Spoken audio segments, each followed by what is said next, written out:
All right, so today we are diving into something different, something with, well, let's be honest, a ton of hype around it. Sugar Defender. Yeah, it's definitely caught people's attention. It's this weight loss supplement, and it's being touted as like the secret weapon to finally beat sugar cravings. And not just willpower, right? They're talking about actually, like, changing your biology. Exactly. Not just eating less sugar, but like not even wanting it as much. Which is really interesting because it gets at something crucial about weight loss in general. Like, it's not just about the food, it's about how our bodies process that food, especially sugar. And that was a big takeaway from all the stuff we looked at, right? It's like sugar is this sneaky saboteur of weight loss. Absolutely. I mean, it's in everything. And it's not even just empty calories, according to what we were reading. That podcast we listened to was saying it totally messes with your hunger cues, your hormones, the whole 9 yards. Yeah, and that's the thing about sugar. Most people, they know it's not good for them, but they don't realize how deep it goes. Right, right. It's not just about like, oh, I eat a cookie, now I'm on a sugar high, now I'm crashing. It's about what's happening in your body at a cellular level. Okay, yeah, break that down for me. Because I am both a sucker for a good cookie and someone who wants to understand the science here. So think about it like this. You eat that cookie, right? Your blood sugar spikes. That's the sugar rush, the quick energy. Good thing. But then your body's like, whoa, too much sugar, and releases insulin to bring those levels back down. Okay, makes sense. The problem is your body often overcompensates. It releases too much insulin and your blood sugar plummets. That's the crash. And that's when the cravings hit hard because your body's essentially freaking out trying to get back to that sugar high. So it's not even just me being weak-willed. It's like my body is biologically programmed to ride this sugar roller coaster. Pretty much. And the more you ride that roller coaster, the more messed up your body's response to sugar can become. That's where you get into things like insulin resistance. Which is basically your cells become less sensitive to insulin over time. So your body has to pump out even more insulin to get the job done.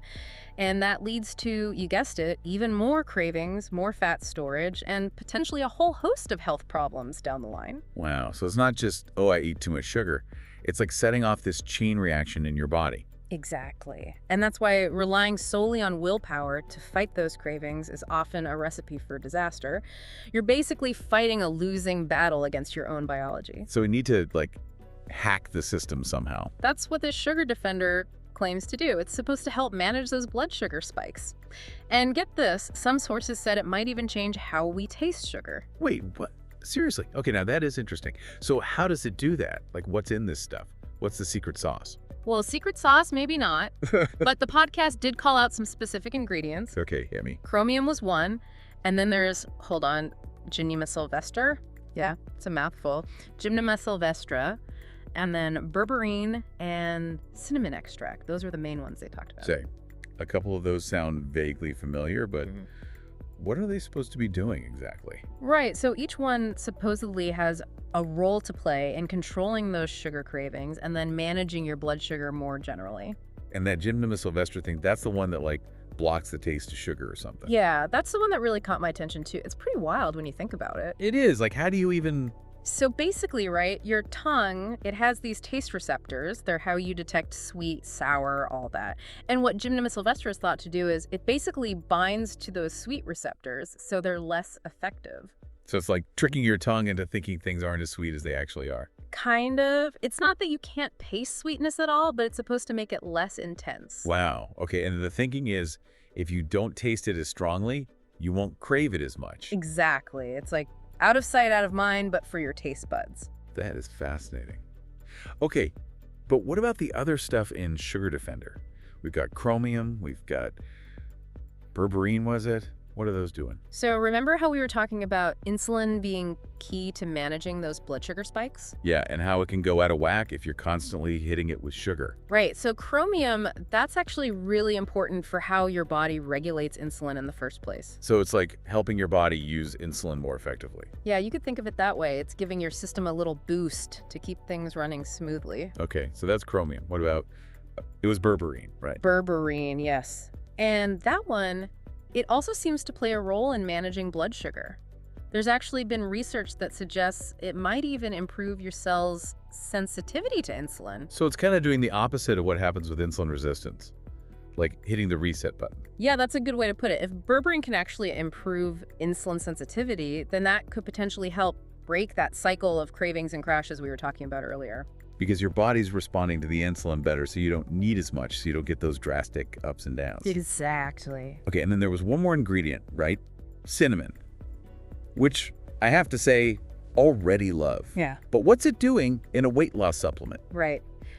Besides being delicious, cinnamon actually has some interesting properties. There's some evidence that suggests it can slow down how quickly sugar is absorbed into your bloodstream. Ah, so instead of that sudden spike after you eat something sugary, it's more gradual. Exactly. Slow and steady wins the race. I like it. Okay, so with Sugar Defender, it seems like they're really trying to tackle this from all angles. That's what I found so interesting about it. It's not just about suppressing your appetite or anything like that. It's about supporting your body's natural processes, helping you manage those blood sugar levels, and maybe, just maybe, even changing how you experience those sweet cravings in the first place. Okay, so let's say someone's listening to all this, and they're thinking, sign me up. What's the deal with dosage? How much of this stuff are you supposed to be taking? So what's the magic number? Are we talking like a whole handful of pills or? Oh, no, nothing like that. The podcast mentioned taking 1 to 2 capsules a day, usually before meals. But, and I can't stress this enough, that's just what they said, not medical advice. You really have to do your research, check the product label, talk to your doctor, especially if you're already taking other medications or have any health conditions. Right, makes sense. Supplements aren't one size fits all, are they? Not at all. It's easy to fall into that trap of thinking, oh, this is natural, it's a supplement, it can't hurt, right? But everyone's body is different. What works amazingly well for one person might do nothing for someone else, or even cause problems. Okay, good to know. So even if everything we've talked about checks out, even if these ingredients really do what they say, it's not like a magic bullet. Definitely not. And that goes back to the bigger picture, right? We were talking about sustainable weight loss. That involves so many different pieces. Your diet, obviously, but also exercise, managing stress, your sleep. Supplements might have a place in that puzzle, but they can't do all the work for you. It's like that saying, you can lead a horse to water. Exactly. Sugar Defender might make the water taste a little less sweet, so to speak, but you still have to make the choice to drink it. Love that analogy. Yeah. So as we're wrapping up this deep dive, I'm thinking about our listeners who are out there probably more informed about sugar cravings than they ever thought they'd be. Hopefully in a good way. Definitely. But I think the big takeaway is Sugar Defender seems like it's really targeting people who feel like sugar is their biggest obstacle. People who've tried everything and they're still struggling to break free from that cycle. Absolutely. And what we've really unpacked today is the how. How Sugar Defender claims to work, the science behind those claims. But there's a next step here. Okay, I'm intrigued. What's the next step? Figuring out if it actually lives up to those claims. Right, because knowing how it's supposed to work is one thing, but knowing if it actually does. Exactly. Does the research really back it up? Are these ingredients, combined in this specific way, actually delivering the results they're promising? That's what you, as an informed consumer, have to investigate for yourself. So do your research. Look for reputable studies. Maybe have a conversation with your doctor.